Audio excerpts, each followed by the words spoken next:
అవిశ్వాస తీర్మానానికి అక్కడ టీడీపీ ఆవేశపడిందా? ఆ మాజీ ముఖ్యమంత్రి కుమారుడి రాజకీయం ఫలించిందా? ముందు వెనక చూసుకోకుండా తీసుకున్న నిర్ణయంతో జిల్లాలో ఆ ఎమ్మెల్యేకు షాక్ తగిలిందా అంటే అవుననే సమాధానమే వినిపిస్తోంది. అయితే ఆ ఎమ్మెల్యే మాత్రం ఇదంతా వైసీపీ పనేనంటూ తెగేసి చెబుతున్నారు. ఇంతకీ ఆ నియోజకవర్గంలో ఏం జరిగింది? అవిశ్వాస తీర్మానంలో బొక్కబోర్ల పడిందెవరు? ఇంకా సంవత్సరం రోజుల గడువున్న మున్సిపాలిటీలు కార్పొరేషన్లను కైవసం చేసుకోవాలని కూటమి నేతలు వేస్తున్న స్కెచ్ వారిని ఇబ్బందులకు గురి చేస్తోందా? 99 టీవీ స్పెషల్ రిపోర్ట్.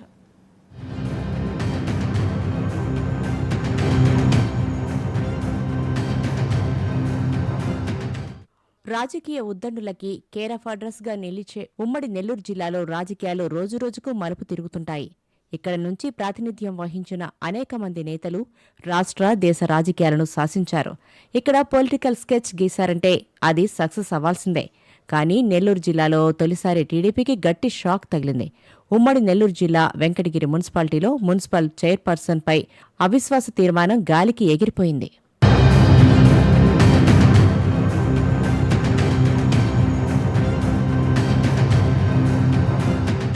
2021లో వెంకటగిరి మున్సిపాలిటీకి ఎన్నికలు జరిగాయి. మొత్తం 25 వార్డుల్లో వైసీపీ కౌన్సిలర్లు గెలుపొందారు. ఆ సమయంలో ఇక్కడ ప్రస్తుత మంత్రి ఆనం రామనారాయణ రెడ్డి వైసీపీ ఎమ్మెల్యేగా ఉండేవారు. ఆ సమయంలో బీసీ సామాజిక వర్గానికి చెందిన నక్కా భానుప్రియను మున్సిపల్ చైర్పర్సన్గా ఎన్నుకున్నారు. ఇక సీన్ కట్ చేస్తే ఆనం రామనారాయణ రెడ్డి వైసీపీని వ్యతిరేకించి దూరం జరిగారు.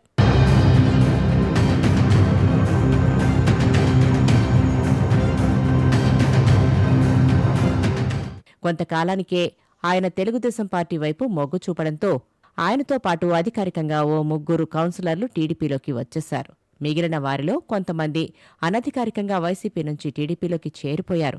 2024 సార్వత్రిక ఎన్నికల్లో ఇక్కడ నుంచి తెలుగుదేశం పార్టీ ఎమ్మెల్యేగా కురుగొండ్ల రామకృష్ణ గెలుపొందారు. ఇక అక్కడి నుంచి మున్సిపాలిటీ వైపు కన్నేశారు టీడీపీ నేతలు. వెంకటగిరి మున్సిపల్ కౌన్సిల్కు ఇంకా సంవత్సర కాలం ఉంది. అయితే తమ మున్సిపాలిటీలో ఎలాంటి అభివృద్ధి కార్యక్రమాలను చేయలేకపోయారని, చైర్పర్సన్ భానుప్రియ అనుచరులు అక్రమాలకు పాల్పడుతున్నారంటూ వరుసగా కౌన్సిల్ సమావేశాల్లో కౌన్సిలర్లు ఆరోపణలు చేశారు.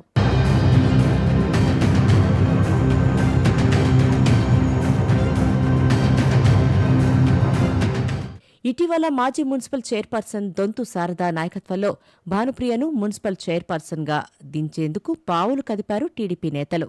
తిరుపతి జిల్లా కలెక్టర్ వెంకటేశ్వర్ని కలిసి అవిశ్వాస తీర్మానానికి వినతి పత్రాన్ని అందజేశారు. దొంతు శారదతో పాటు మొత్తం 16 మంది కౌన్సిలర్లు కలెక్టర్ను కలిశారు. మొత్తం 25 మంది కౌన్సిలర్లకు గాను మెజార్టీగా 16 మంది సభ్యులు కలెక్టర్ను కలిసి అవిశ్వాస తీర్మానానికి అవకాశం ఇవ్వాలని కోరడంతో ఏప్రిల్ నెల 9న అవిశ్వాస తీర్మాన ఎన్నిక పెట్టారు.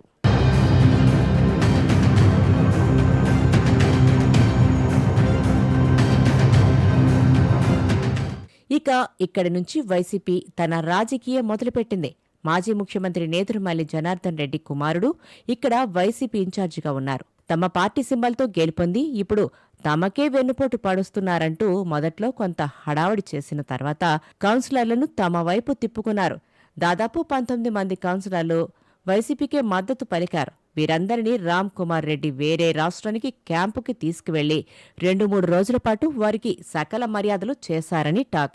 దీంతో పాటు వారిని బుజ్జగించి ఇంకో సంవత్సర కాలం పాటు మున్సిపాలిటీ ఉంటుందని, ఈ సమయంలో ఇలాంటి నిర్ణయాలు వద్దంటూ ఓ దశలో అనర్హత వేటుకు కూడా సిద్ధమంటూ రకరకాల ప్రయత్నాలు చేశారట. ఇంకేముంది, ఈ 19 మంది కౌన్సిలర్లు తామంతా వైసీపీకే మద్దతని ఓకే చెప్పేశారట. ఇక ఓవైపు అవిశ్వాస తీర్మానానికి సిద్ధంగా ఉన్న దొంతు శారదా వర్గం ఏం చేయాలో అర్థంగాక జిల్లా కలెక్టర్ను మరోసారి కలిసి ఈ తీర్మాన ఎన్నికలు వాయిదా వేయాలని ప్రయత్నం చేసి ఫెయిల్ అయిందని లోకల్ టాక్. ఇక 9న అవిశ్వాస తీర్మాన ఎన్నిక జిల్లా అధికారుల సమక్షంలో ఏర్పాటు చేశారు. తిరుపతి ఎంపీ గురుమూర్తి, ఎమ్మెల్సీ మేరిగ మురళితో పాటు 19 మంది కౌన్సిలర్లు హాజరయ్యారు. దొంతు శారదతో పాటు 6 కౌన్సిల్కు హాజరు కాకపోవడంతో నక్కా భానుప్రియనే చైర్పర్సన్ అని జిల్లా అధికారులు ప్రకటించేశారు.